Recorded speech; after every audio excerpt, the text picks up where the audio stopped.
Yeah, my name is Patrick Dougherty. I live in Chapel Hill, North Carolina. I'm a sculptor. I'm an artist for hire. So someone in Highfield had seen some work, maybe at the Peabody Essex or Tower Hill Botanic Garden or some other place that's nearby. So that set them up to invite me to come here, and I made a site visit a year ago, and we looked at the place and decided how we could best spring a sculpture into their site and see what we could do.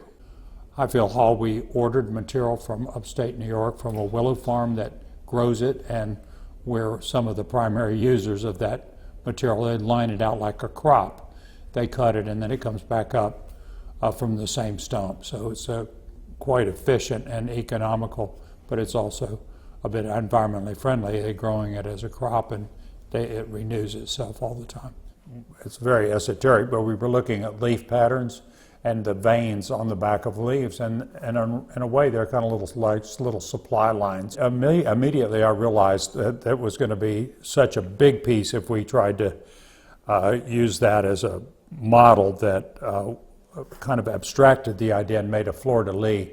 Took and made a little drawing, laid that drawing out on the lawn, scaled it and laid it out, and then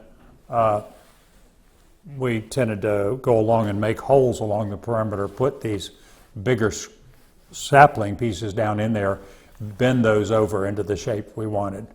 So we have a kind of a central wall that runs, that's about 17 feet high, and then we have these little curlicues that branch off of that and make like 7 little bivouacs, like little cabanas, little roofless places, kind of simple shelter. And the top is enlivened with a kind of a piping, a rolled look that you might see along the edge of your couch cushion. And that allows it to be unified. There's a unifying factor there. So when you look at it from the house here, you look down and you see a kind of a flowing line that moves along the entire the piece. And so there's a huge unifying effect in that.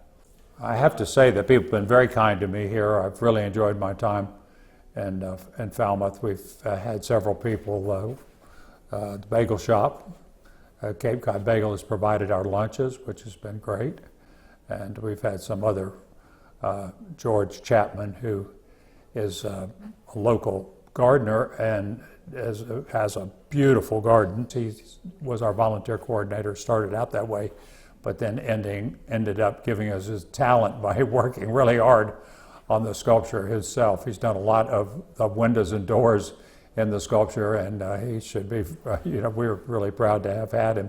I do love what I do. I have been working at it a long time, and there's the rubric of working with sticks, but that's the same boring aspect that everybody faces in their job, but then there are all the people that you meet, and so that enlivens the situation. And there's a kind of responsibility to the publics and various places to try to do a great work, one that has some energy in it and some excitement, and that causes the public to come running. Here in Falmouth, at the Highfield Hall, we've been about every 5 minutes somebody yells, "Oh wow, that's the greatest thing I've ever seen."